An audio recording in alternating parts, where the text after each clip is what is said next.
Não está nos dando... feito. Ao vivo. Estamos no ar, hein? Atenção, senhoras e senhores, rapaziada de todo o meu Brasil. É com todo o prazer, toda a honra e carinho que eu anuncio que o nosso Hangout de quinta-feira, sessão extraordinária, está no ar. Um Hangout épico com o nosso querido Olavo de Carvalho e Rodrigo Constantino. Boa noite para vocês dois, meus amigos. Boa noite, Lobão. Tudo bem? Tudo bem, Olavo? Tudo bem. Boa noite, Olavo. Olha, é um prazer enorme. Vocês não podem imaginar...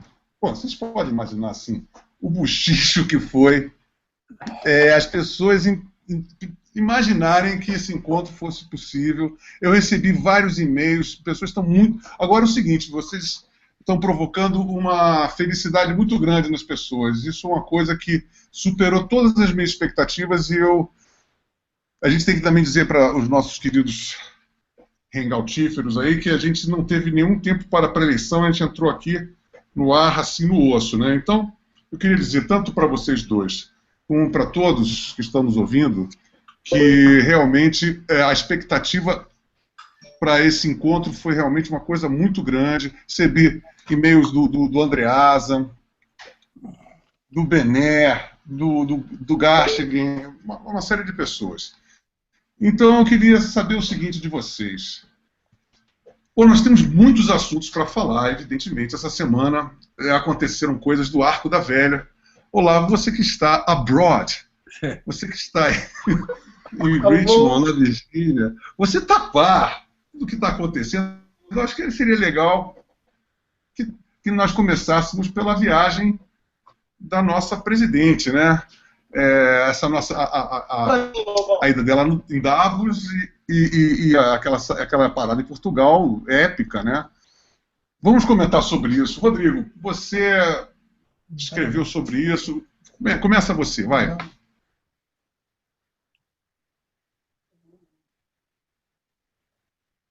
Rodrigo? Acho que o Rodrigo saiu do ar, hein? Tá ouvindo, Rodrigo? Tá no ar? Não tá ouvindo? Tá com muito delay aqui. Deu uma travada. Agora tô ouvindo. Então fala sobre a viagem presidencial para a gente começar o nosso assunto, nossa conversa.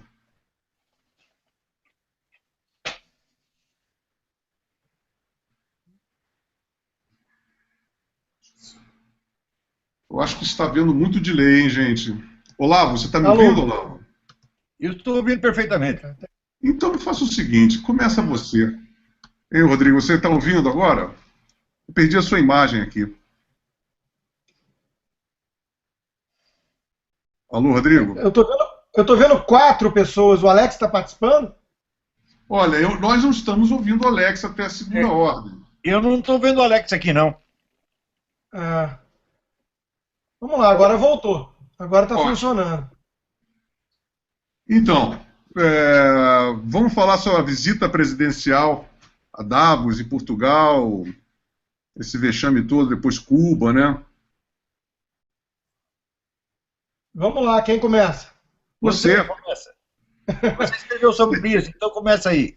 Tá.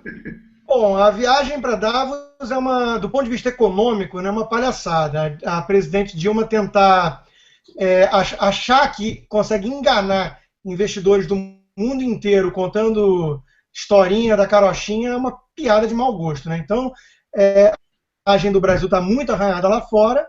Ela foi fazer um discurso de negação da realidade, né, como se estivesse tudo muito bem no Brasil. Ainda fala que está investindo muito em infraestrutura e dígito em Cuba, né, com dinheiro brasileiro, alinhado aí com os interesses da Odebrecht, que hoje em dia é a empresa dona aí de boa parte do Brasil, né? Então, uma piada de mau gosto, né, faz uma escala estratégica ali em Portugal, onde, se as pessoas não lembram direito, onde a Rose costumava circular muito, né? Então é tudo muito suspeito, tudo muito estranho, e do ponto de vista da economia, é realmente assustador ver a negação da equipe econômica como um todo e da presidente Dilma, que vem dela essa mentalidade, né, de que as coisas vão bem no Brasil. Quer dizer, é uma piada. A gente sabe que já está entrando aí numa situação de estagflação, né, quase. O crescimento econômico não existe, é muito medíocre, e a inflação é muito alta e maquiada. Né? Então, realmente, eu acho que passou do limite já de manter algum grau de esperança de que dentro dessa equipe do governo, ou com a presidente Dilma no poder, haveria alguma chance de mudança de rumo, digamos assim, menos bolivariano. Né? Ficou muito claro que a toada deles é mesmo seguir na rota da Argentina. Coisa que o Olavo já aponta há muitos anos, né? Justiça seja feita. Rodrigo, você não sei se você está a par disso, mas aqui nos Estados Unidos, tudo quanto é jornal de economia, site de economia, revista de economia... Alô? Tecnologia. Vamos dizer, uma das principais ocupações dessas publicações é dizer maravilha há muitos anos. Você está ouvindo? Não estou escutando, ferrou. Epa. Está ouvindo o Olavo, Rodrigo? Não? Você está me ouvindo? Eu estou ouvindo, perfeitamente. Eu ouço os dois. E você, Rodrigo, você não está ouvindo o Olavo? Triste. Ai, ai. Alô, Rodrigo? Ô, Lobão? Fale. Você está me ouvindo? Lobão? Sim. Fala, Rodrigo. Lobão? Sim. Alô? Está me ouvindo? Tecnologia, cara. Não sei o que acontece. Tudo funcionando. Brasileira, porra. Meu Deus. Alô? Rodrigo, está dando um problema aqui. Você está me ouvindo? Ou não está me ouvindo? Isso tinha que fazer teste. Pois é. O Alex também não está nos ouvindo, que é o nosso organizador. E a gente não sabe exatamente o que está indo para o ar agora, nesse exato momento. Alô? Alô? Olavo, você nos ouve os dois? Estou ouvindo perfeitamente. Eu vou tentar chamar o Alex aqui pelo Skype, tá bem? Isso. E Rodrigo, se você estiver nos ouvindo... Está me ouvindo, Rodrigo? Fala. Lobão? Você está me ouvindo? Fala, parece som aqui. Lobão? Alô? Não está nos ouvindo. Muito ruim, cara, essa tecnologia. Vamos ter não dá para fazer um teste. no Brasil. Que tal? Eu acho que nós vamos ter que reiniciar a máquina, alguma coisa assim. Eu não sei se... Olavo? O Alex não atendeu aqui pelo Skype. Não sei o que aconteceu. Ele deve ter saído, Olavo, porque ele desliga o Skype para poder justamente não ter esse problema de interferência. Enfim. Ele não está no Face. Vamos reiniciar tudo? Não sei se eu tenho que sair e entrar de novo. A Regina agora está dizendo, olha, está um tuitaço no Twitter. Tá. Alô? Hangout para tudo que é lado. Alô, Alex. Oi, professor. Tudo bem? Você não está online no Hangout. E está vendo 1000 problemas técnicos. Você está percebendo isso ou não? Eu estou começando a ver agora, porque existe uma diferença aqui na transmissão. O Rodrigo voltou, eu estou online sim. Mas Rodrigo voltou, Rodrigo? Voltei, mas perdi tudo que o Olavo falou. Então tá Fala ótimo. de novo, não é problema. Gente, está um tuitaço no Twitter, estão assim, tá assim caindo, chovendo o Twitter. Agora vocês estão todos no ar? Eu estou no Você ar. está me ouvindo, Rodrigo? Agora sim. Pronto, então começa tudo de novo, Olavo. Você Bora. que Eu vou desligar aqui o Skype, Alex. Não, professor, deixa ele ligado que eu sigo ouvindo. É uma opção para que eu possa ouvi-los e interferir, eventualmente, se for necessário. Pode ser? Perfeito. Eu vou fechar o meu Tá microfone apenas. Tá bem, então eu vou continuar aqui conversando com eles. Qualquer coisa você interfere aqui. Perfeito. Então, Rodrigo, se você está ouvindo... Agora estou. Então, é o seguinte, o que eu estava perguntando é o seguinte, não sei se você está informado, mas aqui nos Estados Unidos, em tudo quanto é revista de economia, jornal de economia, programa de economia, há anos tem uma enxurrada de badalação brasileira. Você lendo aquilo, você fica com a impressão de que o Brasil é a Suíça. Eu não sei de onde sai essa gente, quem o governo está pagando para fazer isso, mas é uma verdadeira invasão. Quer dizer, o público americano aqui não tem uma visão correta do que está acontecendo no Brasil. Essas agitações todas foram muito mal noticiadas aqui. A questão da criminalidade brasileira, então, praticamente ninguém fala. No campo da economia, Olavo, Eu nem acho que passe muito por propaganda financiada pelo governo, não que isso não exista. Acho que não é esse o grande fenômeno. Realmente teve uma euforia muito grande com o Brasil por conta do China Play, né? Essa coisa de BRIC, essas palhaçadas todas que criaram como se fosse um grande surgimento assim, de um bloco econômico novo, forte, juntando com a crise dos países desenvolvidos, da Europa e dos Estados Unidos, né? E realmente teve um cenário extraordinário para esses países que têm abundância de recurso natural e tudo mais, que gerou esse clima de euforia. A analogia que eu faço, bem simples assim, é de que quando os bancos centrais do mundo todo desenvolvido estão inundando os mercados com liquidez, isso é que nem você estar numa festa tomando porre há 3, 4 horas seguidas. Você começa a chamar urubu de meu louro. Você começa a achar que você começa a relaxar o critério de julgamento dos ativos, né? Então, nesse clima, é que o pessoal desesperado por alternativa de investimento começou a ignorar tudo que tinha de ruim no Brasil. Aí, quando começa a baixar a maré, começa a aparecer o pessoal que nadava nu, né? Eu vejo mais por aí do que por uma propaganda deliberada do governo, não que isso não existe. Você acha que é mais um auto-engano mesmo do próprio investidor? Acho. Eu sempre achei que capitalista vive de wishful thinking, né? Sim. Eles imaginar tudo cor-de-rosa, porque senão eles desanimam.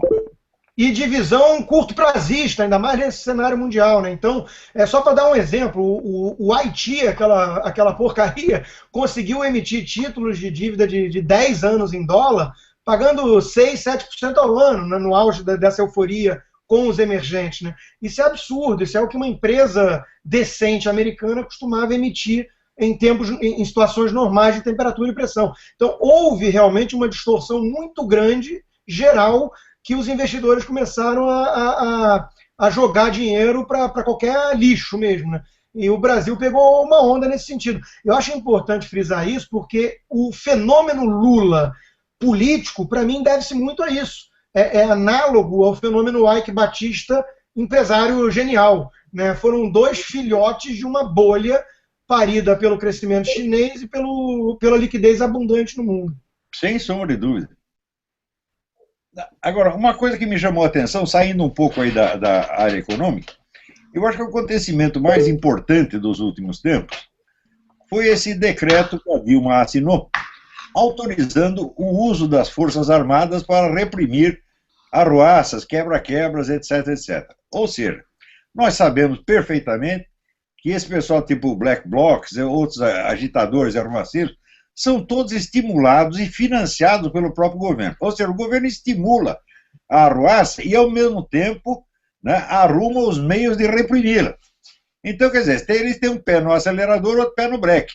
Esta é a maneira de controlar a situação integralmente, né? Eles estão com os dois, o porrete e a cenoura na mão. E eu achei que essa convergência, vamos dizer, do estímulo à bagunça e, ao mesmo tempo, do reforço dos meios de repressão, eu achei que uma política tão sórdida, tão filha da puta, entendeu? E ninguém parece que ninguém está reclamando disso. Há um maquiavelismo tremendo por trás dessa coisa, que mostra um desejo de controlar a sociedade como um todo. E eles estão conseguindo, de alguma maneira. Eu acho que existe isso, mas eu iria até para um caminho mais prosaico ainda quando a gente escuta esse Gilberto Carvalho, esse pessoal falando, né? Eles têm interesse em ver esse circo pegar fogo e tentaram controlar no início esses movimentos, depois eu acho até que sai um pouco do controle deles. Eu até escrevi sobre o feitiço virar contra o feiticeiro nesse caso. Porque para eles era possível manter isso contido ali em São Paulo, nos lugares onde eles têm interesse em afetar o governo, né, que ainda é de oposição, se é que vale esse termo. Então, me parece que no início houve essa tentativa, talvez entre isso também, quer dizer, ele cria o clima de desordem para poder vir com a repressão depois. Mas mais importante, eu acho que no início foi essa questão de afetar os governos dos estados que são de oposição para poder tomar o poder nesses lugares. Acontece que eles não controlam a baderna, né? Não é tão controlável assim um bando de arruaceiro jovem, né? Mas então, esse é o ponto. Eles achavam que iam poder controlar facilmente. Ou seja, usar essa molecada contra os governos estaduais para desestabilizá-los e depois facilmente mandar parar na hora que interessar. Porém, não conseguiram. E por isso mesmo estão convocando as Forças Armadas. Sim. A coisa ficou muito séria. Enquanto você está usando polícia estadual, é uma coisa. A hora que você ameaça usar a Força Armada, opa! Né? Aí é um plano mais abrangente, É verdade. E tem uma situação complicada que aí as esquerdas todas, né, fazem a imprensa faz essa demonização da polícia, né, que teria a função de coibir essa desordem, né, porque no início começou assim, quando teve uma bala de borracha, acabou, virou um caos, e aí aparece a vitimização toda do lado de lá, né, dos bandidos arruaceiros, e a polícia fica de mãos atadas. Eu fico pensando, Olavo, o que aconteceria se esse episódio agora de São Paulo, não sei se você ficou sabendo, mas se esse episódio de São Paulo agora não tivesse o vídeo, porque mesmo com as imagens, o garoto lá alegou que reagiu ao tiro com estilete, quer dizer, é o MacGyver, né, o Rambo. Ele levou um tiro e aí é que ele partiu para o ataque. Quer dizer, se você não tem a imagem, é óbvio que a opinião pública e publicada iria pintar um quadro de que o policial que é o grande culpado na história, que é o que eles sempre fazem. Né, esse pessoal, esse Caetano Veloso... E mesmo assim continua, né? Mesmo assim continua com uma animosidade em relação à atitude da polícia, e mesmo com a mochila do garoto ter 2 bombas dentro, etc e tal, os editoriais todos foram muito a favor do garoto, né? Sim, essa é a realidade que a gente vive aqui, né, há muitos anos. Essa vitimização e glamorização do que há de pior, da escória, dos bandidos, né? Isso que a gente vê o tempo inteiro esse pessoal fazendo. Isso é um trabalho que começou há mais de 40 anos. Quer dizer, um negócio, uma tentativa, assim, vamos dizer, de inibir a ação da polícia, tá certo? E de inibir qualquer reação negativa da população. Né? Sempre mostrando os arruaceiros como se fossem vítimas da sociedade. Coisa que não são absolutamente, porque até esses dias um aluno meu colocou online aí a prova total de que os shopping centers são inclusivos. Ninguém ali é discriminado. Todo mundo compra ali. Quer dizer, o sujeito vai fazer quebra-quebra no shopping center com roupa que ele comprou no mesmo shopping center. Tá certo? Mas esta imagem de coitadice, ela está sendo imposta há 40 anos. É uma coisa que invadiu toda a cultura, entre aspas, nacional. Programa de televisão, filme, agora choradeira na internet, o tempo todo. Isso é uma operação, vamos dizer, gigantesca de mutação da mentalidade, mutação dos valores. E está funcionando, Olavo, eu acho que você vai concordar comigo, até, na verdade eu sei que você vai concordar, porque você já me acusou disso no passado e tinha razão nesse ponto. Muito disso que a gente vê hoje começou lá na década de 60 com aquele pessoal todo, né, revolucionário, a revolução cultural, né, essa glamorização do bandido, do bad guy, né, isso tem vários filmes que começaram lá em Hollywood mesmo naquela época. Você pintar o cara que é o gangster, o cara que é o traficante, o cara que é o mafioso como o cara legal, né? E a polícia como bandido, né? Isso já vinha para nós, todo o cinema novo já era assim. Né? Agora, se você ler, tem um livro do tal de Lincoln Seco, Gramsci e o Brasil. O livro foi publicado na década de 80 e ali ele já diz que Gramsci era o autor mais citado em trabalhos universitários no Brasil. Isso na década de 80, quer dizer, vai fazer 30 anos. Então nós temos aí já 50 anos de gramscismo avassalador. É uma coisa impressionante. Né? Como não houve nenhuma reação na esfera cultural universitária, isso acaba tomando conta da mídia, dos meios de comunicação popular, e no fim se opera a grande mutação, né, dos critérios de julgamento, que é o que nós estamos vendo agora. Concordo. A questão da academia, eu mesmo andei comprando briga pra caramba lá no meu blog da Veja, mostrando vários casos, os leitores foram me mandando, eu não posto nem todos, porque não dá, senão só faço isso. Mas é impressionante, assim, até hoje, né, século XXI, depois de todo o retumbante fracasso de qualquer experimento marxista, socialista, comunista, a quantidade de estudos, de palestras, em todas as universidades do Brasil afora, especialmente nas federais, enaltecendo o marxismo, quando não convidando o terrorista, como o Cesare Battisti, né, é uma coisa absurda. Quer dizer, tem que ser muito cego o sujeito para negar a existência do fenômeno, isso eu concordo. Não, e eles dizem que afirmar a hegemonia esquerdista nas universidades é um extremismo de direita. Agora, você vê uma coisa, eu fiz várias previsões com relação ao Brasil, que todas deram certo. E o pessoal pergunta, como é que você faz? Eu digo, é muito simples. Tudo que aparece na mídia, o que vira discussão popular, é porque já estava antecipado nas discussões internas de organizações esquerdistas e de círculos de intelectuais com pelo menos 30 anos.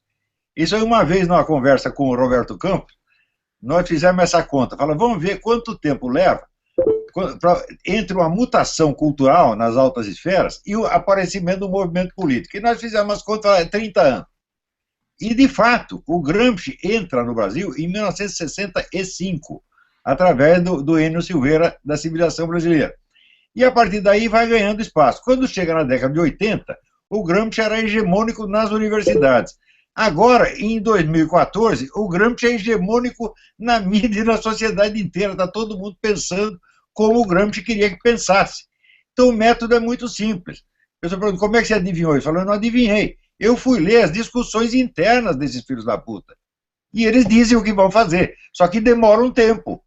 Se você quer saber, por exemplo, pessoal, quando eu falei, olha, desse negócio de movimento gaysista, eles vão partir para a legitimação da pedofilia. Eu não disse isso porque eu adivinhei.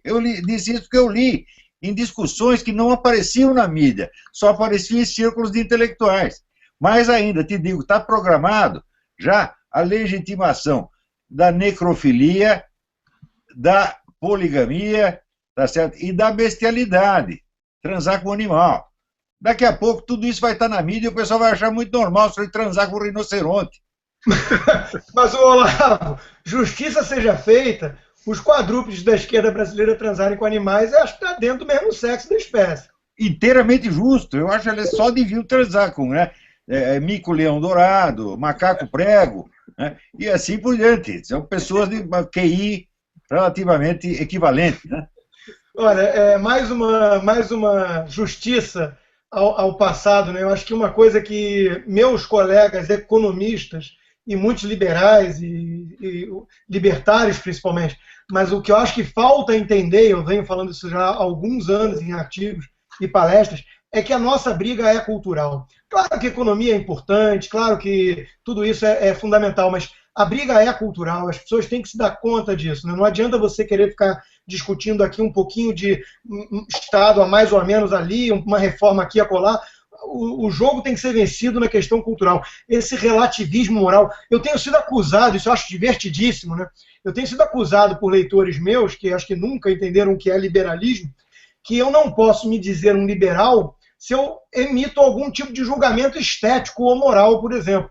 Se eu acho que uma menina que usa um soco inglês de silicone, né, dentro do pulso implantado, com um demônio tatuado em vermelho no olho e o branco do olho tatuado de vermelho, se eu acho que isso é uma aberração, e se eu acho que ela está gritando por ajuda, por socorro, né, do ponto de vista psicológico, eles vêm me taxar automaticamente de reacionário e conservador. Eles não entendem que liberalismo não precisa ser relativismo moral exacerbado. Isso é uma coisa que me preocupa muito, porque já é um efeito do sucesso da estratégia de esquerda na guerra cultural. Sem sombra de dúvida. Agora, você vê, quando nós todos aprendemos com von Mises que a economia é a ação humana. Depende de decisões humanas. Decisões dependem de escolhas, e escolhas dependem de valores. Tá certo? Então, esses valores que as pessoas nutrem, tá certo? É isso que determina a ação delas. E é isso, em última análise, que vai determinar as preferências do mercado.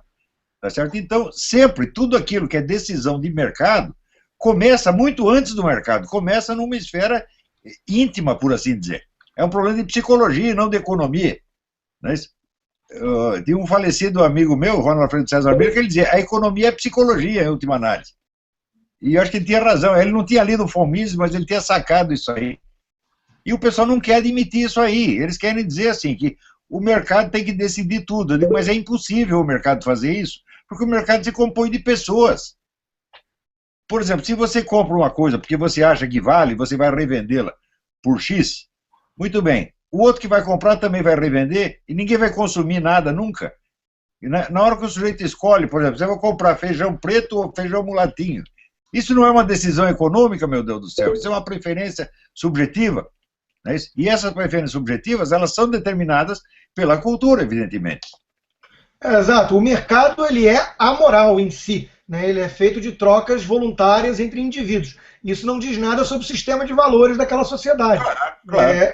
Me incomoda a postura que aplaude qualquer tipo de troca voluntária como igualmente válida, suspendendo qualquer tipo de julgamento minimamente objetivo, né?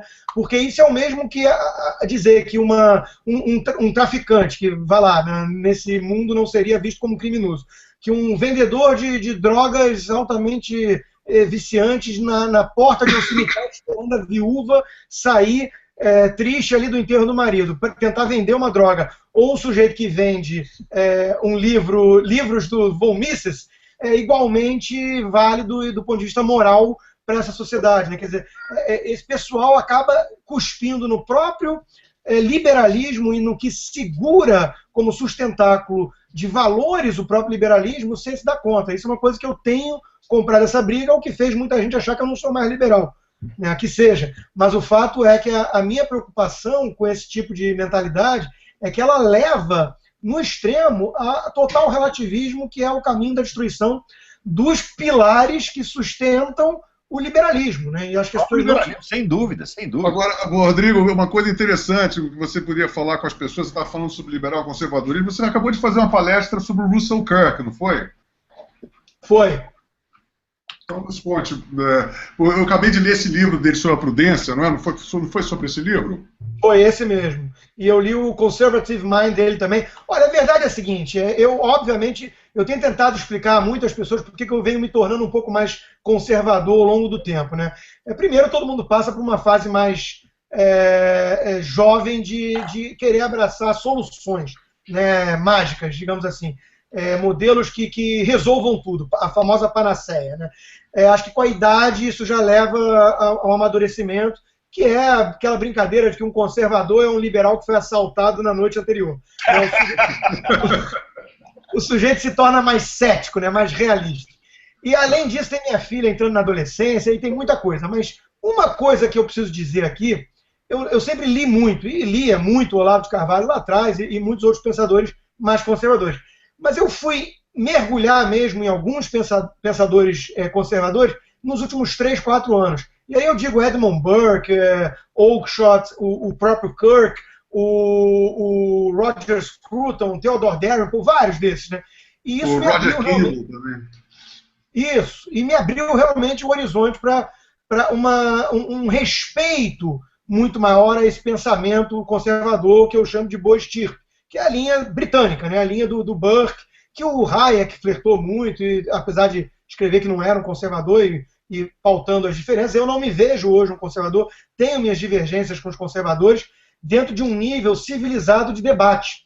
O problema é que as pessoas têm que se dar conta de que isso é uma coisa, e para isso poder sobreviver, a gente tem que combater uma maré vermelha aqui, uma ameaça da barbárie, né, que é muito mais premente e muito mais importante no curto prazo.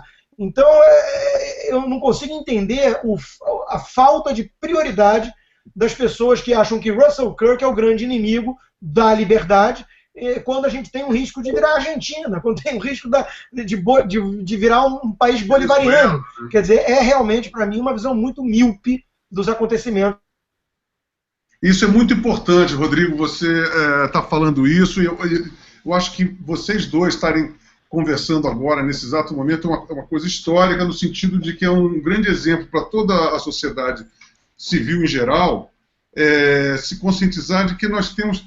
Porque esse pessoal que está no governo, eles ficam fazendo piada, golpe comunista, kkkk, e ao mesmo tempo a gente fica presenciando essa cena patética da Dilma com Fidel lá em Cuba, dando bilhões para portos em Cuba, Angola e todas essas ditaduras comunistas. Então eu acho que agora vocês dois juntos aqui, eu acho que é um passo muito importante para uma reorganização de toda a sociedade. Vocês não acham isso? Sem dúvida, sem dúvida. Agora, quero contar uma coisa.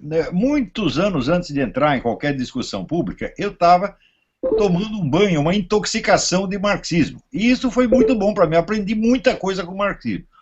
Uma coisa que eu aprendi com eles é o seguinte: eles criticam muito o pensamento liberal porque dizem que é abstratista e formalista. pega dois conceitos abstratos e os compara para saber qual é o melhor. Por exemplo, você pensa a alternativa de liberação das drogas. Então o pessoal equaciona isso em termos do direito do consumidor. O marxista diz que isso é um abstratismo, porque está examinando uma questão, uma alternativa específica, fora do quadro histórico-social integral. E eles têm toda a razão.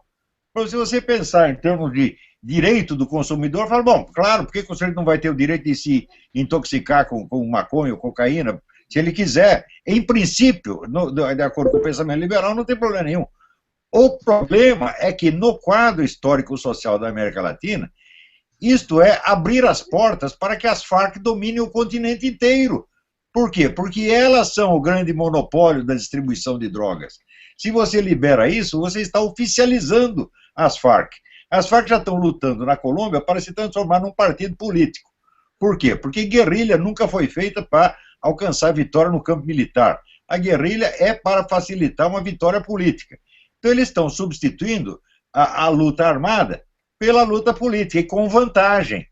Porque atualmente todo mundo odeia as Farc. Se elas viram um partido político, aos poucos elas vão conquistando seu espaço. Se ao mesmo tempo que viram um partido político, elas viram uma grande empresa multinacional legalizada, pronto, abriu todo o terreno para elas. Então esta é a situação real. Não se trata de um problema abstrato de direitos, mas de uma luta concreta pelo poder. Eu tenho rebatido a questão da legalização das drogas de uma forma até diferente, apesar de entender o risco das próprias Farc tomarem esse mercado. Mas a minha resposta é um pouco mais simples até, é o seguinte, olha só, nós estamos tão distantes de qualquer coisa parecida com liberalismo, né? Basta ver o índice de liberdade econômica do Heritage, basta ver liberdades civis, sociais mesmo e tudo mais, que é uma coisa meio fora de propósito, o Brasil querer, de repente, priorizar esse assunto a ponto de rachar o movimento de direita, ou liberais e conservadores e tudo mais, querer colocar o Brasil, de repente, mais liberal nesse aspecto do que Holanda, do que vários países que, inclusive, tiveram experiências não muito positivas nessa área. Então, por que o Brasil vai ser a grande cobaia nesse negócio? Então, eu continuo com... Rodrigo, pensa... agora, esse exemplo recente, agora, em relação a isso, na Prefeitura de São Paulo, com a Cracolândia aqui. É ridículo. Você vê o que está acontecendo. Agora estão começando assaltos e tudo mais, porque agora virou uma zona livre. Foi liberado tudo na Cracolândia, é um absurdo. E você vê imediatamente os efeitos que isso causa, evidentemente, né? Sim, sim. O Burke falava, né, que o problema da modernidade hoje é que realmente as pessoas passaram a confundir todos os seus apetites com direitos, né? E aí cria uma sociedade que acha que vai ter uma espécie de liberdade plena, vai acabar numa tirania total. Sim, hoje você tem correntes político-ideológicas baseadas no desejo sexual. O sujeito gosta de determinadas coisas, então ele cria um partido político, né? Agora, ninguém para pensar que, vamos dizer, você fundamentar um movimento político numa fantasia sexual já é coisa de criança, coisa de retardado mental, ou para fabricar retardados mentais. É isso? Mas eu acabei de postar hoje, está circulando muito, aí teve um concurso, aí, um curso pelo governo do estado do Rio para negócio de formação no SUS, de estatística e pesquisa e tudo mais, onde um dos quesitos é o sujeito ser militante do movimento de LGBT, sei lá o que, parece que eles têm disputa entre eles mesmo, quem vem antes, o L ou o G, né? Mas o movimento LGBT é um pré-requisito para você fazer parte desse concurso, que são 100 vagas para formação no SUS, pago pelo Estado. Quer dizer, olha que barbaridade. Né? Ativista profissional, é um negócio impressionante. Cota, né? Agora, isso aí, evidentemente, eu acho que aí cabe um processo, cabe um mandado de segurança, uma coisa assim, porque é claro que o governo não pode pagar militantes de uma facção, isso é óbvio, né? Sim. Mas eu acho que ninguém vai reagir, o pessoal já está tão acostumado, né, que, como diz, o Brasil já tem o cu anestésico, né? Qualquer coisa, entendeu? Né? Agora, vocês dois, eu recebi um e-mail hoje dizendo que tem agora um site que eles estão formando hackers para o governo, que vão entrar mais no mercado aí, chamado Conexões Globais. Vocês já viram isso no Facebook? e tem uma página. Vocês depois dêem uma olhada, eles estão adestrando vários movimentos de festivais de música, coisa bem cubanteira, cafonérrima, diga-se de passagens. Agora, que eles estão adestrando hackers de todos os lugares para poder entrarem com 2 pés, mãos e tudo nessa reta final desse ano da eleição. Vocês souberam desse site? Sim, estou sabendo. Quer dizer, isto é uma outra coisa que também poderia ser bloqueada por uma ação judicial, mas é necessário... Nosso dinheiro, né? Né? Porque a coisa é obviamente ilegal. Quer dizer, o hacker, ele vive de uma atividade ilegal, e agora o governo vai financiá-lo para que ele pratique essa atividade? O que é isso, pô?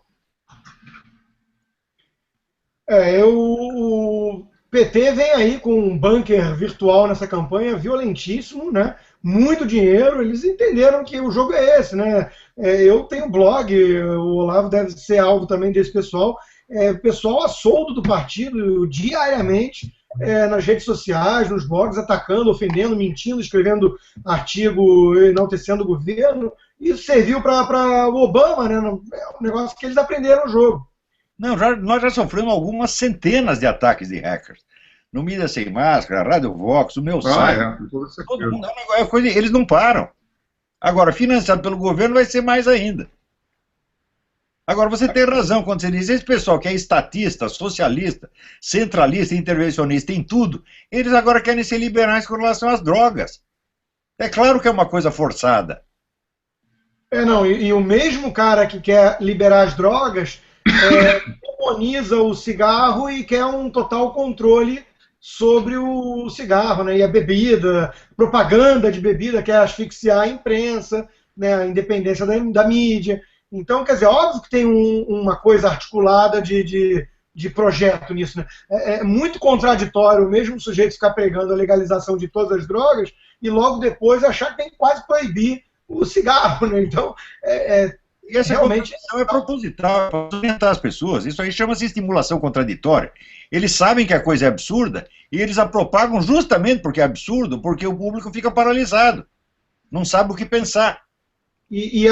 O cigarro, o tabaco, as cervejas são associadas às big corporations, né? São associadas às grandes empresas capitalistas que lucram, então ainda tem também esse fator. A droga é associada ao quê?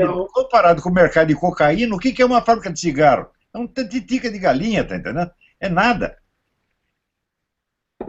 Você vê que aqui nos Estados Unidos calcula-se que 1/3 do dinheiro que circula pela Bolsa de Nova York é a lavagem de dinheiro das drogas.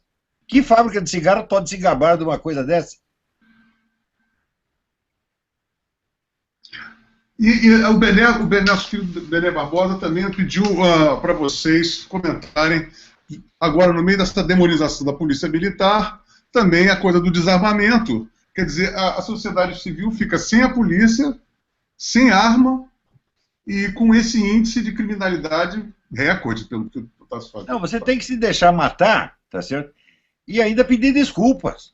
Quer dizer, é uma coisa tão absurda, é tão chocante, mas ela é feita justamente porque é chocante. Quando você pede uma coisa razoável, dá margem para discussão. Quando você exige um absurdo, você paralisa a cabeça do outro. É a mesma coisa que o sujeito entrar na sua casa e dizer educadamente, olha, eu vou aqui estuprar sua filha, matar sua mulher, pegar todos os seus bens, tá legal? O que você vai dizer? Você vai discutir? Não dá para discutir. Ou você dá um tiro no filho da puta, ou você não faz nada. Vou dizer assim, olha, eu vou jogar álcool em cima de você, vou fazer um churrasquinho de você, mas na boa, viu? Né? Isso também... Bom, teve o caso agora no México, né? Daquele pessoal que não aguentava mais, os traficantes, que resolveram se armar, né? Criar lá as próprias polícias deles, de legítima defesa, e o governo foi lá e meteu as Forças Armadas para desarmar quem estava se protegendo dos traficantes. Quer dizer, essa mentalidade de que você tem que desarmar a população civil, inocente, né, isso vem lá de trás e com sempre uma mentalidade de controlar todo o poder, deixar concentrar todo o poder no Estado. Né? Isso tem tudo a ver com defesa de modelo estatizante. Né? Então, eu acho um perigo. O Brasil é a maior prova de que essa política desarmamentista é assassina. É genocida. Porque no Brasil é quase impossível você obter uma licença para uma arma. No Rio de Janeiro se emitem 2 licenças por ano. Né? Então, você tem um comércio de arma ilegal, cujo monopólio está com os mesmos traficantes, a gente sabe perfeitamente disso, e você tem a polícia até com armamento inferior. É esta a situação. E dizer que isso foi um erro, não, isso é proposital. Isso é criar uma situação, é assim que se cria uma situação revolucionária. A única diferença específica do caso brasileiro é o seguinte: todos os movimentos revolucionários que chegaram ao poder se utilizaram da assistência de bandidos, de grupos de delinquentes. Todos fizeram isso. Revolução Francesa, Revolução Mexicana, Revolução Chinesa, todos fizeram.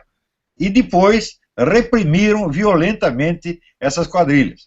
Né? Lenin, a orientação de Lenin é a seguinte: você viu um jovem delinquente, você mata.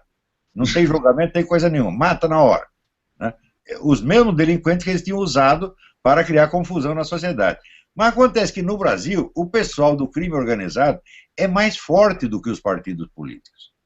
O PCC, até quando ele vai aceitar, né, que o governo o use? Daqui a pouco ele vai querer usar o governo. Ele já está querendo. Já está querendo. Aquele livro publicado quase 30 anos atrás, do William Lima da Silva, que era o chefe do Comando Vermelho, o livro chama 1000 contra 1, o plano está todo lá. Então, o Brasil é uma situação que os bandidos estão chegando ao poder. Daqui a pouco eles desalojam até o PT, porra. Com toda certeza. E por falar nisso, a gente não poderia deixar de comentar a insurreição lá no Maranhão, né? Do complexo penitenciário, aqueles escândalos todos, as verbas desviadas e, quem sabe, uma cisânia do PMDB com o PT, então, por causa do Maranhão, e como aqui no Rio de Janeiro também está meio esquisito, né? Você tem um esforço para criar um caos, tá certo? E agora eles têm o caos. E o único meio que eles têm de controlar o caos são as Forças Armadas. Então vamos usar as Forças Armadas como freio do processo revolucionário para poder controlá-lo. E eu não duvido que tem muito milico que vai bater continência, dizer sim senhora, e vão consentir em colaborar nesse serviço. E então perguntando aqui, por falar em Forças Armadas, e a tal a Força Nacional de Segurança. Eles contavam muito com isso, tá certo? Mas acontece que não deu tempo de formar uma coisa do tamanho que eles precisavam. Por isso que apelaram para as Forças Armadas. Quer dizer, a única capacidade, vamos dizer, para manter a ordem no território nacional inteiro são as Forças Armadas ainda. Então eles tiveram que entrar num acordo com os milicos. Como é que eles fazem? Oferece um aumentinho aqui, compra lá umas arminhas, uns brinquedinhos, os generais ficam tudo contentinho e colaboram. Vocês acham que as Forças Armadas, por falar nisso, as Forças Armadas estão devidamente sossegadas? Não, não estão, mas estão devidamente desorientadas. Pelo que o pessoal me manda aqui de discussões, às vezes de discussões internas de grupos militares, eu perdi o contato com os militares brasileiros desde que saí do Brasil. Então eu acompanho só pelo que me enviam aqui. Eu vejo que esse pessoal é muito tosco, eles não entendem o processo revolucionário. Eles ficam com aquele negócio de patriotada, de Brasil verde e amarelo, etc., e acham que esse é o problema. Então eles estão preparados para, precisamos lutar contra as Farc e contra o imperialismo americano, como se estivesse cheio de marine invadindo a Amazônia. Né? Coisa que os marines não sabem nem onde fica a Amazônia e não tem nenhum plano de ir para lá pelos próximos 500 anos. Tá certo? Professor Olavo, Lobão e Constantino, desculpa, Alex, entrando no ar, nós estamos sob um ataque aqui monstruoso de hackers, estão detonando aqui, dizendo que nós estamos transmitindo conteúdo que não pode ser transmitido. Que maravilha! Google... Por isso que eu estou fora da... Mas está difícil a nossa transmissão aqui, porque deve estar... O Google está no... Desculpa, Lobão, te interromper, o Google está nos informando que se a gente... Olha, vou ler. Se você continuar transmitindo conteúdo que não tem autorização para usar... Este Hangout on Air será encerrado. Esta é a informação que o Google nos transmite agora. Então vamos continuar. Vamos continuar e se acabar é ação externa. Que absurdo! Nós estamos em plena censura, meu filho.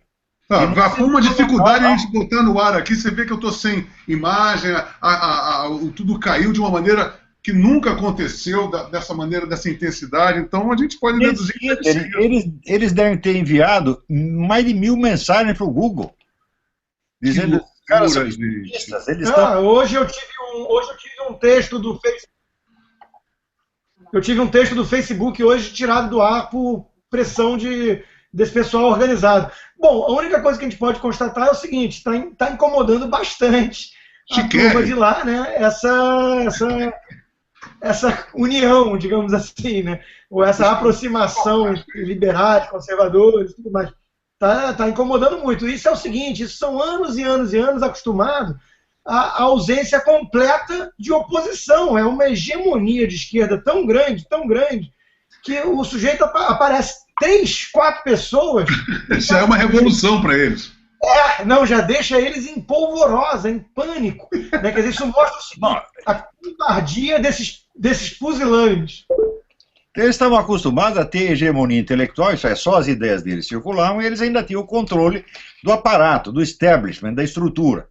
Hegemonia intelectual eles já perderam ou estão perdendo rapidamente, porque não é possível você ter uma mentalidade estacionária durante 50 anos só repetindo as mesmas coisas. Eles perderam o gás, eles não têm mais criatividade intelectual nenhuma. Tá certo? Quer dizer, se você comparar a intelectualidade esquerdista de hoje, esses Vladimir Safatli, Emir Sader, o Emir Sader já é meio velho, né? Como você tinha na década de cara, né? Uma queda vertiginosa. Então, intelectualmente, eles estão perdendo, mas sobra o controle da máquina. Isso eles têm. Então, vão apelar cada vez mais a isso. Quer dizer, eles não podem nos enfrentar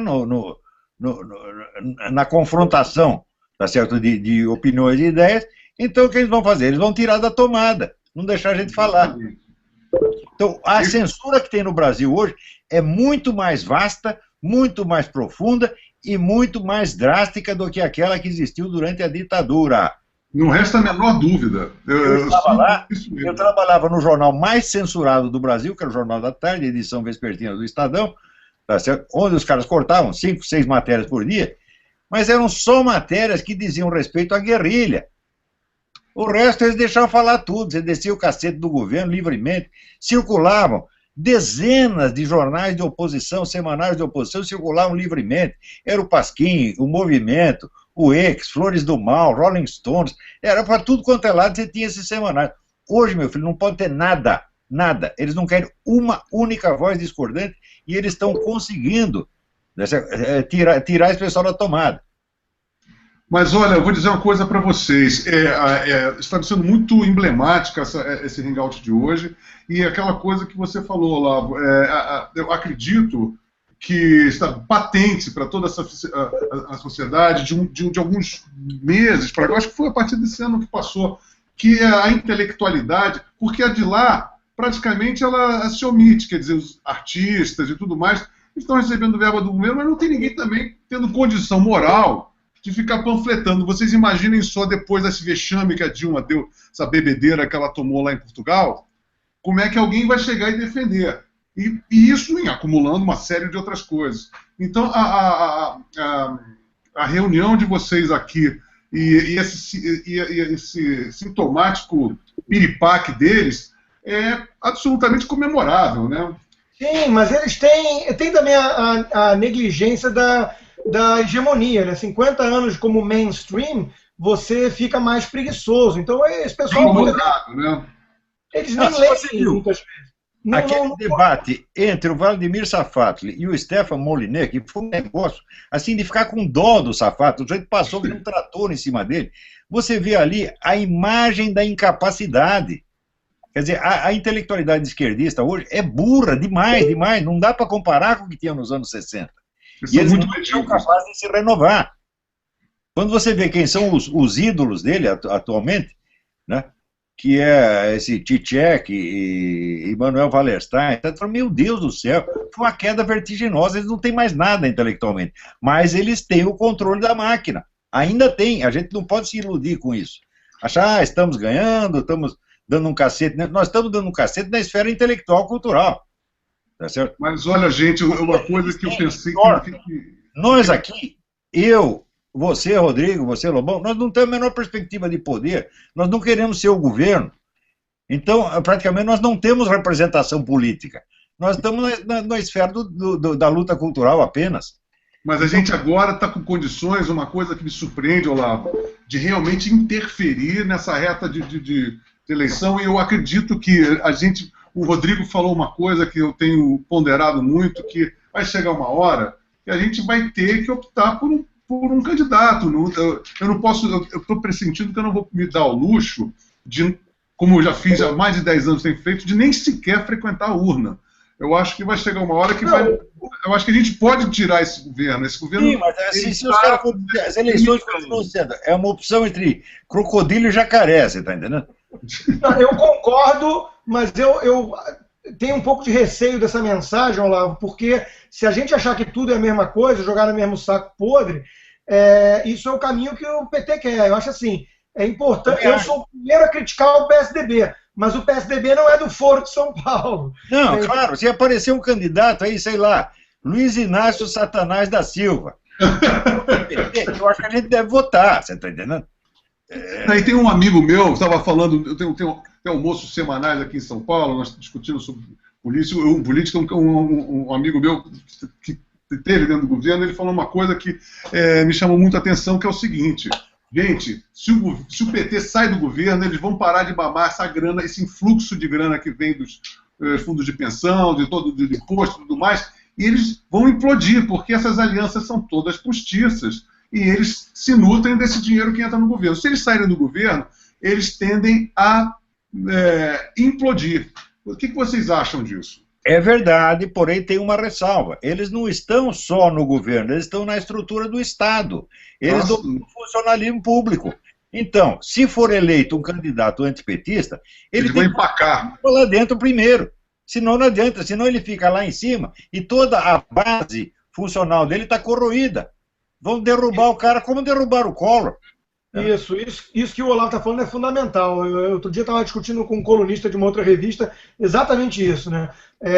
Talvez o Brasil fique ingovernável em 2015 se, por um milagre aí qualquer, o PT não levar, né? Porque o staff todo do aparelhamento da máquina estatal é tudo comprada pelo PT. É óbvio, talvez o sujeito tenha que continuar comprando um ou outro para poder manter algum grau de governabilidade, mas a gente sabe que eles aparelharam até o STF. Quer dizer, o aparelhamento é completo. Completo, então, exatamente. É uma questão muito delicada como é que limpa essa sujeirada toda que o PT montou no Brasil, né? Uma bomba relógio mesmo. E seria, então, perguntaria eu como advogado diabo, então vamos deixar zen budisticamente o PT no governo até que eles se explodam? Não. Eu acho que tem que votar em qualquer merda antipetista que apareça. Eu voto, você tá entendendo? Pô, legal lá, meu. Merda de Carvalho. Eu voto nele, pô. Eu acho que nós estamos aqui, eu acho que nós estamos chegando a um denominador comum, porque eu também estava muito relutante, cético, e pensando assim, deixa aqui, vai ser uma porcaria mesmo, mas eu acredito que nós estamos vendo que tem uma massa aí de pessoas, a população está muito insatisfeita e tem muita gente que está se reunindo em torno dessas cabeças, sabe? Mas é muito incipiente ainda no reflexo político disso. Tanto que a grande novidade que surgiu é o Eduardo Campos, quer dizer, é um partido socialista ligado a Marina Silva agora, neto do Miguel Arraes. Quer dizer, são coisas muito incipientes na política ainda. Claro, a política vem a reboque, caixa de ressonância, a gente está conseguindo ter algum barulho, só que o que me preocupa é o seguinte: as pessoas que têm acesso à informação e leem, né, o sujeito que tem acesso a essa informação toda e continua sendo petista ou vai votar na Dilma, ele só pode ser um desviado do ponto de vista moral, quer dizer, um canalha. Não existe uma pessoa ser decente, informada e petista. Isso não existe. Hoje em dia isso é pacífico, né? Não tem a menor condição de você não ser um canalha se você for um petista, né? Pois então resta o quê? Resta uma gama enorme de brasileiros mais ignorantes, mais alheios a essa informação toda e que são, sei lá, facilmente comprados, bolsa para tudo que é lado, eu não sei, ou tem uma sensação ainda de emprego, porque tem bastante emprego ainda, e a economia ainda não desandou, e aí o cara volta pensando nisso. Eu não sei, mas o fato é, o meu desespero, eu oscilo entre otimismo e desespero.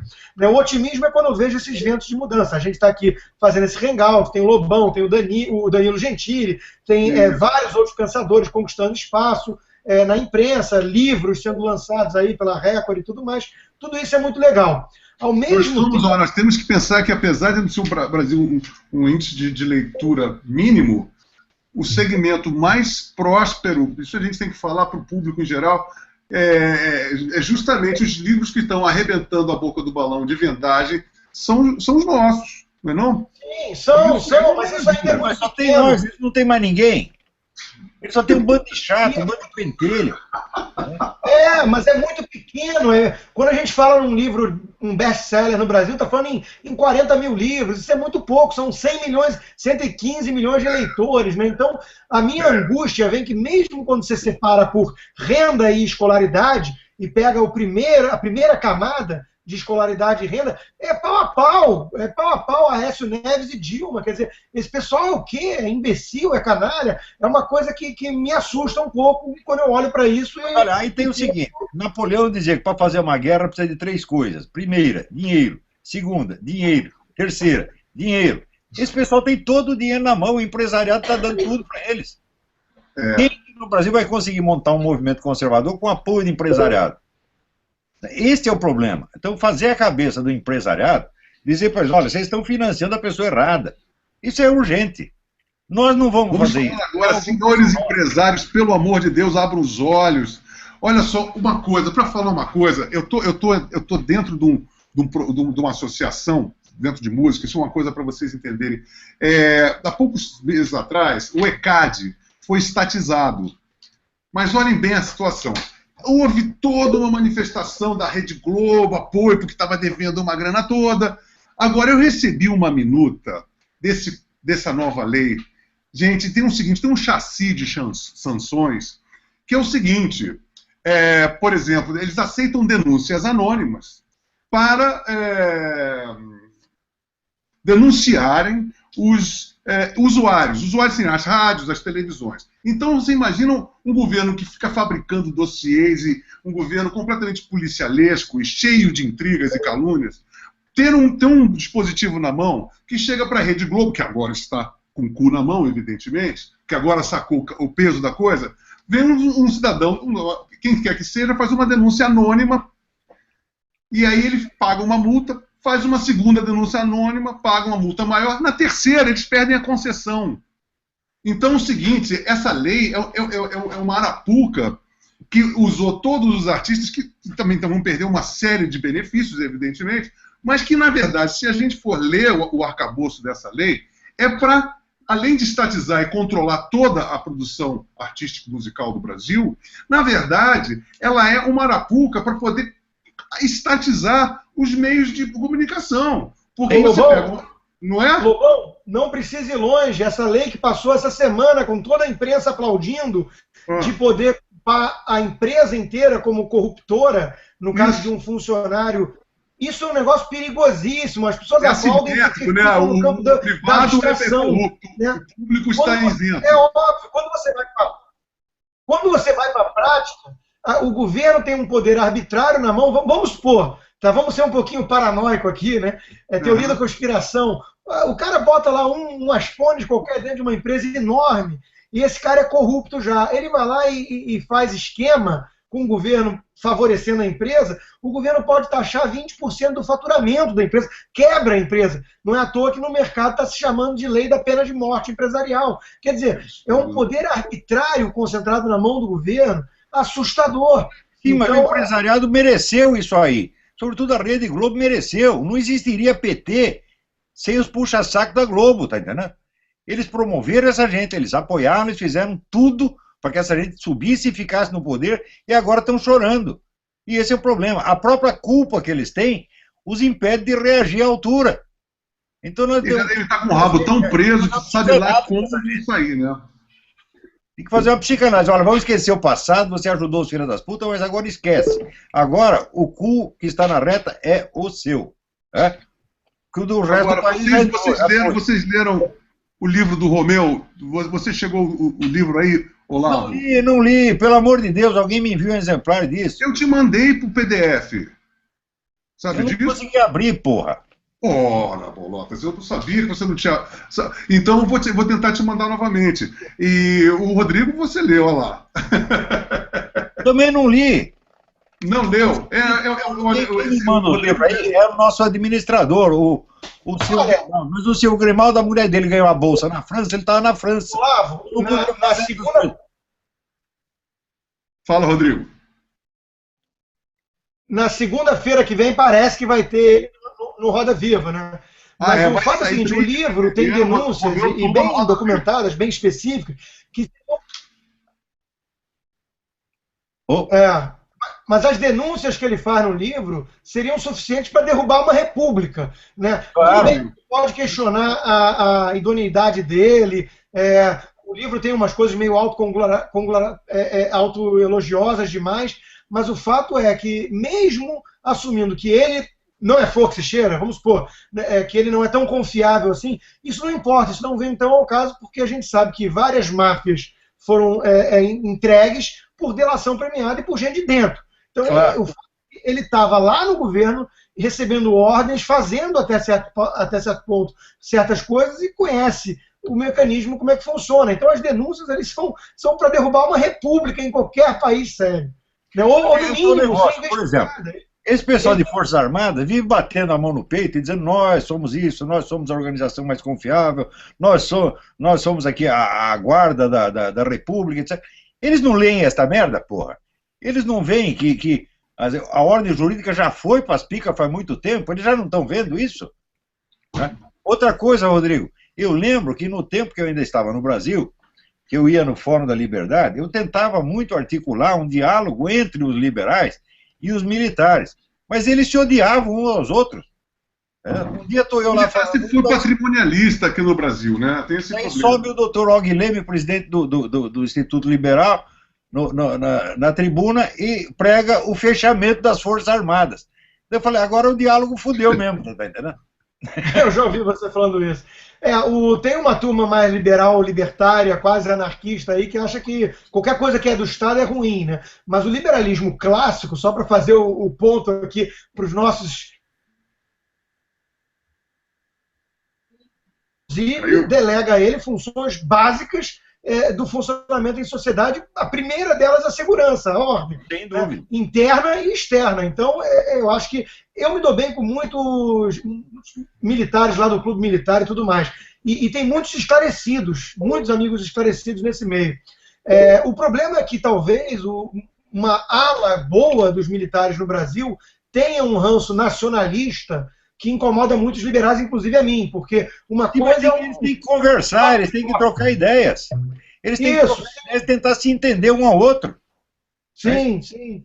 Se não começar esse diálogo anteontem, o país está ferrado. Sim. Bom, que fique claro aqui, eu não defendo hoje, no cenário atual, intervenção militar. Eu acho que a gente tem... A nossa democracia é capenga, tem algum risco de degringolar para uma Argentina, quiçá para uma Venezuela. Aliás, tem um bom risco se nada for feito. Mas hoje, no cenário atual, eu acho que seria temerário você clamar por uma intervenção militar nesse... As Forças Armadas não precisam nem intervir. Bastaria que elas estivessem conscientes do que está se passando e bastaria que houvesse um entendimento entre elas e o pessoal liberal conservador. Por quê? Eles têm intimidade com o governo. O pessoal do PT está lá todo dia. E nas academias militares está cheio de comunistas fazendo pregação lá dentro. Não tem um liberal. Esse é o problema. Agora, vocês viram, voltando à vaca fria do livro do Romeu, logo em seguida, acho que na semana passada foi publicado, inclusive com um fracasso de editorial, o livro do Protógenes, um livro... Foi um jornalista da Folha que escreveu, inclusive de uma maneira absurda, porque o jornalista da Folha parte do princípio que seria um cara imparcial, e é um livro absolutamente panfletário. Você sabe disso, Rodrigo? Não, mas eu nem acompanho as coisas desse... Esse cara é ridículo, né? Não dá para levar a sério nada que vem. Pelo que eu sei, ele tentou desmentir uma série de coisas, porque ele está envolvido, para o Olavo saber, do Protose, ele está envolvido naquela operação Satyagraha e aparece lá no livro do Tuma. O que é interessante, Olavo, e o Rodrigo pode concordar comigo, é que o número de denúncias e de operações e de ilícitos gravíssimos dentro do Tuma são assim, bastava um. Né? Tem o caso do Celso Daniel, tem o Barba, que ele conta o Lula como enviado do DOPS. São coisas. Não é não, Rodrigo? Não, e aí a gente tem que ver, essas horas é que dá raiva, e eu entendo quase o pessoal que joga aí o PSDB na mesma laia do PT, né? Aí a gente tem que ver, uma semana depois do bafafá todo do lançamento do livro, o Fernando Henrique Cardoso ir no Manhattan Connection, e falou, não acho que o Lula fosse delator, informante do DOPS, isso é um absurdo. Quer dizer, porra, né? Não ajuda, né? A nossa oposição, entre aspas, não ajuda. Assim como teve o dedo dele para não forçar a barra e lutar por um impeachment no auge do Mensalão de 2005, que é um erro, um equívoco histórico. Ele é defensor da liberação das drogas. Ele é o advogado das Farc agora, né? Não, e o que é pior é que é o seguinte, as declarações do Tuma é para ir para o Congresso Nacional, é para chamar a Comissão da Verdade, é ir para o Supremo, porque ele denuncia, Olavo, que todo o Supremo foi grampeado. Exato. Lobão, ou ele tem que ser preso. Ou ele tem que ser preso. Quer dizer, você tem que... Alguma coisa tem que acontecer. Nada acontecer depois de um livro desse, de alguém que vem da posição que ele vem, é uma coisa... Sendo secretário de Justiça por 3 anos do governo, nomeado pelo próprio Lula. É uma coisa escandalosa, assim, realmente... Então, o problema não é, vamos dizer, os fatos e a revelação dos fatos. O problema é que não há meios de ação política. Não tem canais por onde fazer essas coisas terem as consequências que deviam ter. Mas eu acho que esse programa, esse Roda Viva na segunda-feira, amanhã, por sinal, eu estarei com o meu querido Dr. Romeu, com o Tonholi, que a gente tem sempre umas reuniões semanais lá no Esporte, sabe? E aí nós vamos conversar justamente para saber qual vai ser a diretriz, pelo menos das argumentações que o Dr. Romeu Tuma vai proferir lá na segunda-feira, né? E acredito que vai ser chumbo grosso, né? Não precisa ir longe, né? A questão o caso do Celso Daniel é tudo muito absurdo e ficou por isso mesmo. Quer dizer, é a morte da República, lenta e gradual, né? A gente vai vendo isso. O caso do Cesare Battisti também foi ridículo, né? Uma coisa patética. Doar o caso para o Greenhalgh. Agora a Polícia Federal diz que a polícia italiana está retaliando e não quer ajudar a localizar o Pisolato. Porra, se é para retaliar o PT... Tinha que trazer o Pisolato. Tem que achar o Pisolato. Esse cara a gente tem que dar um toque na polícia italiana. Falar assim, olha, para retaliar mesmo, tem que jogar o espelho ao contrário. Exato. A pior coisa para eles é devolver o Pisolato. Eles têm que saber disso, né? Exato. Agora, o fato é que esses camaradas, eles se apropriaram de todos os meios de ação. Esse conceito de meios de ação é absolutamente fundamental em política. Por exemplo, o pessoal acha que escândalo derruba o governo. Fala, não, escândalo não derruba o governo. Escândalo, assim, aciona um mecanismo de poder que pode derrubar um governo. Mas esse mecanismo não existe. Esse é que é o problema. Como diz você, para usar o termo comum, os caras aparelharam tudo. Então tem que começar a desaparelhar. Tem que começar a votar outras pessoas. A começar pela própria mídia. Tem que começar por mídia e universidade. Vai levar 40 anos? Claro que vai. Mas tem que ter persistência e objetividade, né? Claro. Por exemplo, eu acho que fazer uma limpa na esfera intelectual, nós já estamos fazendo. Nós estamos cortando cabeça aí, que é uma delícia, você está entendendo? É só sujeito confessando inépcia e dizendo assim, desculpa, eu vou ali cagar, volto já e não volta mais. Passando atestado de idiota para baixo, né? Idiota para baixo, todos estão passando. Eles estão apavorados por causa disso, mas eles têm os meios de impedir qualquer um de agir. E nós, o problema é que vocês dois, nós não temos a menor perspectiva de ação política. Nós não somos políticos, não seremos jamais. Porque nós estamos cumprindo a nossa parte, como jornalistas, como formadores de opinião, mas para por aí. Não, a gente é como se na gíria do vôlei, né? A gente está levantando, mas o cara que tem que dar a raquetada lá, não dá a raquetada. Exatamente. Exatamente. Nós já levantamos 1000 vezes a bola e não vem ninguém. Tá? Esse é que é o problema. Então nós temos que começar, vamos dizer, a estimular esse pessoal melhor. Quer dizer, político, essa coisa toda. Até hoje eu não entendo por que não vem esses políticos, líderes de oposição, me pedir um conselho, me pedir orientação. Eles não vêm. Eles são orgulhosinhos demais. Porque no Brasil, se você sabe alguma coisa, todo mundo quer te matar. O certo é não saber. Nós todos temos que ter a ignorância nivelada. Assim todos nós nos sentimos bem. Então é isso. Ó, líder político e líder empresarial tem uma inveja de gente de estudo que é uma coisa do outro mundo. Milico tem isso, meu Deus do céu. Então nós estamos enfrentando, não é o PT, nós estamos enfrentando séculos de culto da ignorância, porra. Isso é um tema importante. Nada cola, nada pega, nenhum escândalo pega, nada, né? O Brasil, não, mas esse ponto último do Olavo, ele está mudando um pouco o assunto, mas é importante. A gente vive aqui no Brasil a mediocracia contra a meritocracia.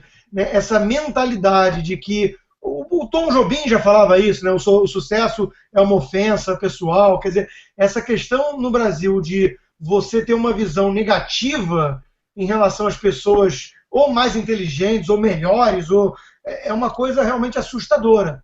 Você tem um culto aqui no Brasil da mediocridade que me impressiona. Né? Eu escrevi outro dia um texto no meu blog defendendo o direito da superioridade, né? Porque você vê o Richard Bach, que era cristão, né? E o Fernão Capello Gaivota, John Livingston Seagull, uma mensagem maravilhosa disso, né? Quer dizer, a Gaivota vira um outcast do bando, por quê? Porque ela quer ser melhor, e não melhor que as outras. Ela quer ser melhor que ela quer testar os seus limites. Quer se superar, né?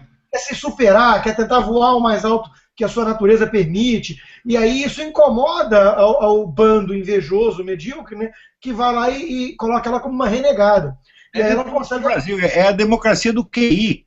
Ninguém pode ter um grau de QI a mais, é proibido. Por isso é que você tem essa cultura de cotas, porque quem tem cultura de cotas está querendo nivelar por baixo, não é verdade? Sim. Mas não tem nem dúvida. Por isso que se eles quisessem premiar o valor, né, eles estariam dando justamente apoio a quem tem valor e quem está afim de destoar no bom sentido. Né? E oferecer para os caras esse ensino universitário que nós temos é até ofensivo. Se eu fosse preto, o cara viesse me oferecer uma cota na universidade, eu ficaria ofendido. Eu fiquei ofendido quando eu da Lei Rouanet, eu falei, mas peraí, é a mesma coisa, né? Você receber um dinheiro para poder divulgar o seu trabalho é a mesma coisa que você ser negro. Eu falei, mas eu não sou negro, eu sou um cara bom e ponto, né? Mas a palavra-chave que eles usam é democratizar. Então eles vão democratizar, ou então é inclusão, né?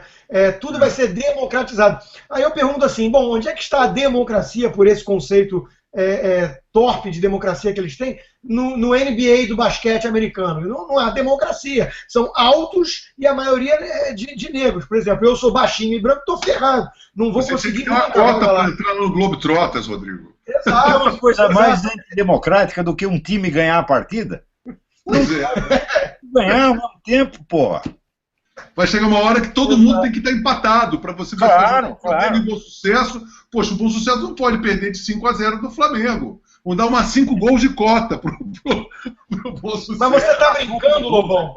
Você está brincando? Teve uma Olimpíada, uma Paralimpíadas, que parece que teve um caso de um corredor que tropeçou e caiu, e aí todos eles resolveram voltar e juntos atravessaram a linha de chegada de mãos dadas, todos. Né? E foi uma coisa linda, uma comoção, né, na era do excesso de sentimentalismo, né, boboca. Foi uma coisa linda. Aí eu escrevi um texto na época falando o seguinte, faz isso em 2 ou 3 corridas que acabou, ninguém mais na vida vai assistir uma única competição, porque a competição pressupõe um vitorioso, e as pessoas gostam disso, no futebol, no vôlei, no basquete, em tudo. Né? Então essa mentalidade de que igualitária, né, é a mentalidade da inveja. Eu sempre digo o seguinte, socialismo é o culto da inveja, a idealização da inveja.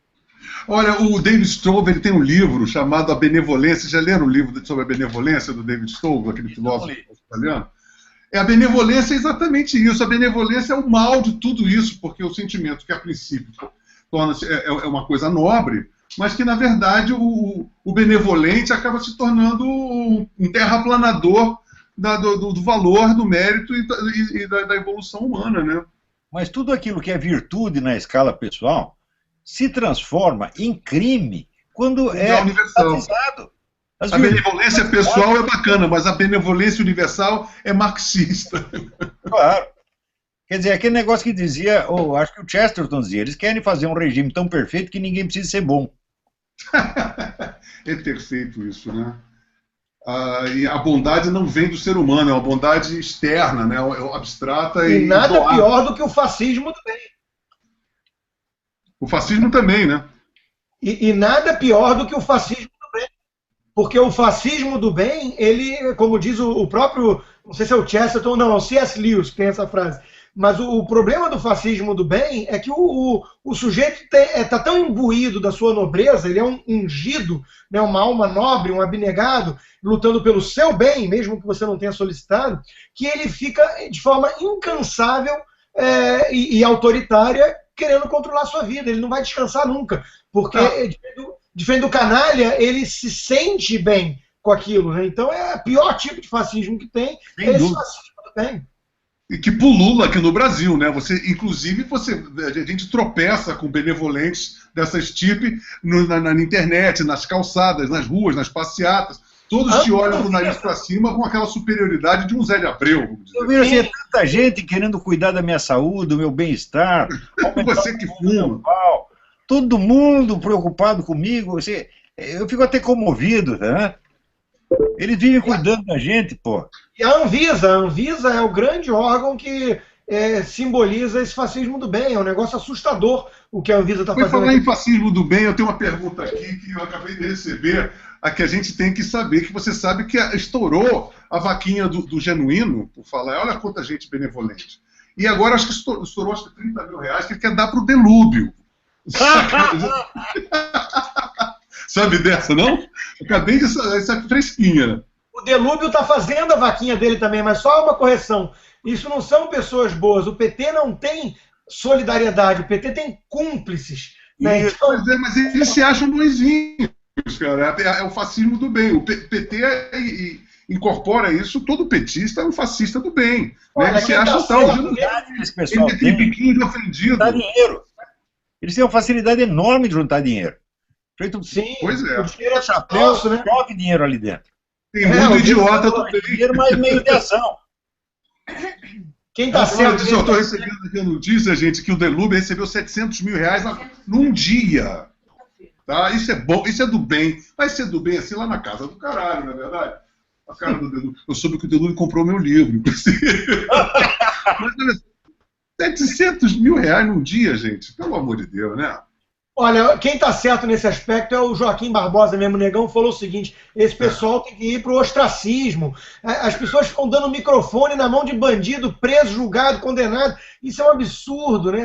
Novamente voltamos à glamorização, e aí dá espaço para esse pessoal acusar o próprio STF que o julgou, ou então falar que são presos políticos. Esse pessoal tem que ir para o ostracismo, tem que parar de ficar fazendo entrevista, alguém fica entrevistando Marcola, Fernandinho Beiramar. Então vamos parar com isso, são presos condenados. O Terceiro tem blog, gente.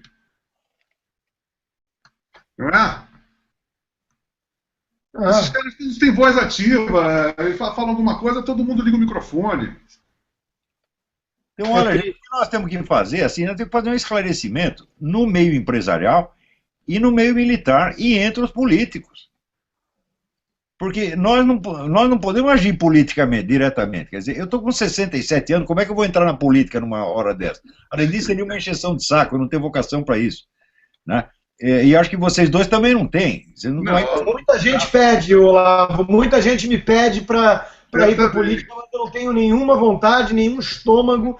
Não tenho vocação nenhuma. Mas não adianta a gente fazer a nossa parte se esses caras depois não continuam, não dão continuidade ao que a gente está fazendo. Então, eu acho que a gente tem que começar um diálogo direto e espremer os caras na parede, dizer como é, e a sua parte, você não vai fazer?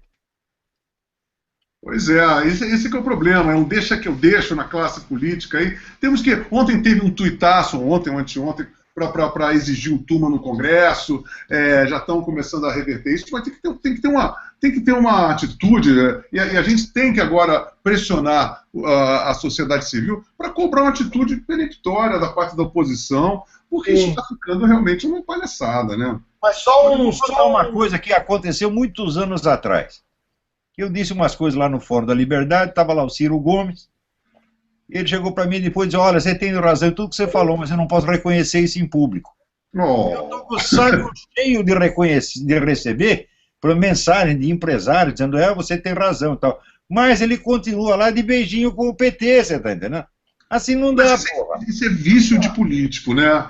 São aqueles capoeiros... Só para dar uma explicação um pouco mais técnica ou prosaica desse fenômeno no Brasil, nós não temos federalismo no Brasil, nós temos uma concentração absurda de recursos e poder em Brasília, na esfera federal, no governo central, e realmente os municípios e os estados são reféns politicamente da liberação de verba do governo e do executivo. Então, no Brasil, você ser oposição, ainda mais o PT há 11 anos no poder, né, você ser oposição no Brasil é muito difícil politicamente, você se sustentar. Então tem só esse caráter que eu acho importante destacar, que não estou inocentando o pessoal, não. Acho que falta oposição no Brasil. São covardes, muitas vezes. Mas esse fator acho que ajuda a explicar parte do problema. Sem dúvida, ajuda mesmo. Pois é, eu acho que a covardia ela é generalizada, sabe? Ela é classe política, por exemplo, na classe artística é um tal de cala-boca, todo mundo, pô, deixa disso, pô, não se mete nisso, rapaz, você vai fazer sua música, como se eu tivesse parado, não faz... Rapaz, você acha que eu estou parado? Não, estou fazendo música, mas agora, eu não posso, do jeito que a coisa anda, ficar calado, porque eu sou uma pessoa pública, e outra coisa, a coisa está afetando todo o metabolismo artístico, musical, intelectual, político, todos de uma maneira tamanha, que se você não falar, você, no mínimo, é um imbecil, é um cretino. Vamos fazer músicas de protesto, é isso que está aí. Ou pelo menos movimentar alguma parte da sociedade de questionar sobre isso, de falar sobre isso, e não ficar pensando que... Porque as pessoas têm que entender que o artista, e ao contrário do que podem imaginar, o artista vendido é justamente aquele que quer não perder o Ibope porque acha que a esquerda é super sexy ser de esquerda no Brasil. Então você, não sendo de esquerda, para o artista, as pessoas têm que entender isso, é um ônus, é um drama existencial você ter que optar por se opor a um governo que se diz esquerda. E é isso que acontece na classe artística. Na classe política já é um jogo mais complexo, na verdade, mas sempre tem esse DNA de covarde. O brasileiro tem uma parte frouxa na nossa... Mas, Lobão, até isso pode estar com ventos de mudança. Hoje eu postei lá um cara que estudou música em Berkeley e eu vi, eu retuitei, né? Fez uma música sacaneando os rolezinhos socialistas. Tem aquele acadêmicos do Milton Friedman que vive fazendo aí uns sambinhas liberais e conservadores. Então, assim, até nessa área está tendo alguns ventos de mudança. E é fundamental, porque isso é a parte cultural. Esse pessoal sempre fez a cabeça dos jovens com as suas músicas pró-modelo de esquerda. Então está na hora da gente retrucar, rebater na mesma moeda, né? Exatamente. Agora, você vê, é uma geração nova que você está falando. Agora não tem ninguém estabelecido, né, que se digne a... Eu conheço muitos artistas, eu não posso dizer o nome porque as pessoas também não botam a cara, que estão aí, não estão gostando do que está acontecendo, porque tem uns que estão até gostando, estão até ganhando, mas tem gente que não está gostando, mas tem medo de se manifestar, entendeu? Mas esse é o apelo do Brasil, né? Conteúdo e de inspiração, esse pessoal já perdeu tudo, eles não têm mais nada. Você é capaz de imaginar, hoje em dia, um humorista de esquerda? Não é possível. É verdade. Então, humorista ficando contra esta merda, tá entendendo? E o humorismo dele só é um involuntário, né? Sim, o Olavo estava falando dos empresários também, covardes também muitas vezes, mas aí eu vou usar a mesma explicação que eu falei de parte do problema na política para o lado empresarial. No Brasil, um governo que arrecada 40% do PIB, controla todos os fundos de pensão, as estatais e leis excessivas e arbitrárias, mantém a classe empresarial toda como refém. Ninguém quer um exército de fiscal no dia seguinte, ninguém quer se indispor com o governo. Então tem esse outro problema também. Quer dizer, é muito difícil no Brasil o empresário comprar briga contra o governo. Né? Então, eles chassi que você não. Se você não por antecipação. Sim. E agora tem motivo para estar acovardado. Sim, concordo. Alimentaram um monstro que vai devorá-lo. Isso. É verdade. Como dizia a Lênin, né? Venderam a corda que o governo vai usar para enforcá-los. Né? É verdade, rapaz. Pois é, meus amigos, eu acho o seguinte, eu acredito que a gente tem que se reunir mais, não é? Agora com condições técnicas mais favoráveis, se bem que eu achei muito chique esse tipo de bafo no cangote do Google e de todos esses maves do PT, isso daí, a gente tem que agradecer toda essa histeria dos nossos opositores, porque eles só estão nos dando mais, sublinhando a nossa glória aqui, estarmos todos aqui reunidos. Eu sugerir que vocês tenham um plano B, que se falhar o Google, a gente vai para outro lugar. Sim, nós vamos agora exatamente isso. Nós teremos agora, no nosso próximo Hangout, já o bypass para a gente imediatamente ligar o plano B e sair por aí. Perfeito. Porque vocês estão vendo que a minha presença nesse Hangout foi fantasmática. Eu estou sem imagem, eu estou vindo do além. Bom, a gente estava falando de Russell Kirk no início. O Russell Kirk dizia que a política é para os semi-analfabetos. Infelizmente, a gente tem que ficar nessa briga partidária, política, que é mais imediata, mais no dia a dia. Né? Minha vontade, eu espero que a gente consiga isso um dia, e para isso o Brasil vai ter que melhorar, ou pelo menos se livrar da ameaça bolivariana, era fazer um hangout com o Olavo, por exemplo, onde a gente pudesse debater as divergências filosóficas, religiosas, políticas e tudo mais, porque isso seria enriquecedor. Eu tenho divergências com ele, eu respeito muitas coisas, mas é muito triste para mim, isso só é um ponto importante. Se por um lado é bom a gente poder estar fazendo essa união aqui, por outro lado é muito triste a gente precisar focar em coisas tão mais comezinhas como o PT, né, em vez de debater coisas interessantíssimas como os problemas do liberalismo, os limites do conservadorismo, o que é um e outro, o que no Brasil daria para ser adaptado ou não, uma discussão mais filosófica. Né? Infelizmente, nós não podemos nos dar a esse luxo hoje em dia. Mas nós vamos fazer isso, nós vamos conseguir. Sim, eu vou dizer uma coisa para vocês, o encontro em si permeia, porque na verdade tanto o conservador quanto o liberal há um chassi de uma flexibilidade, entendeu? Sim. Então acho que o encontro, como você acabou de fazer uma palestra do Russell Kirk, há compatibilidades e modular, é uma coisa que está ainda em progresso, não é uma coisa sectária, aquela coisa imobilizada que você conhece, que a gente conhece da esquerda. Agora, o dogmatismo. O dogmatismo, né? O dogmatismo. Então eu quero agradecer do fundo do coração a vocês dois, sabe, foi um golaço que vocês propiciaram a todos que estão vindo e vendo a gente. E, Olavo, eu queria só que você desse sua última palavra, depois eu peço ao Rodrigo e a gente vai terminar com toda a alegria do mundo esse hangout. Bom, aqui a alegria foi toda minha, eu estou muito honrado de conversar com vocês dois, foi uma grande oportunidade e eu quero que vocês tenham todo o sucesso e felicidade do mundo que vocês merecem. É só isso que eu tinha para dizer. Falou, querido Olavo. Rodrigo, por favor, suas últimas palavras, suas últimas considerações.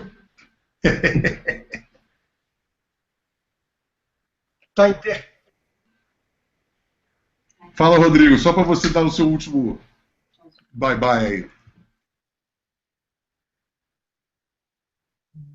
Ou será que eles cortaram o Rodrigo nos 45? Isso, justamente agora? Hein, Rodrigo? Hoje, mais do que importante, eu acho que isso vai ser... Deixa eu tentar entrar de novo. Fala lá, Deixa Rodrigo. eu tentar entrar de novo. Foi.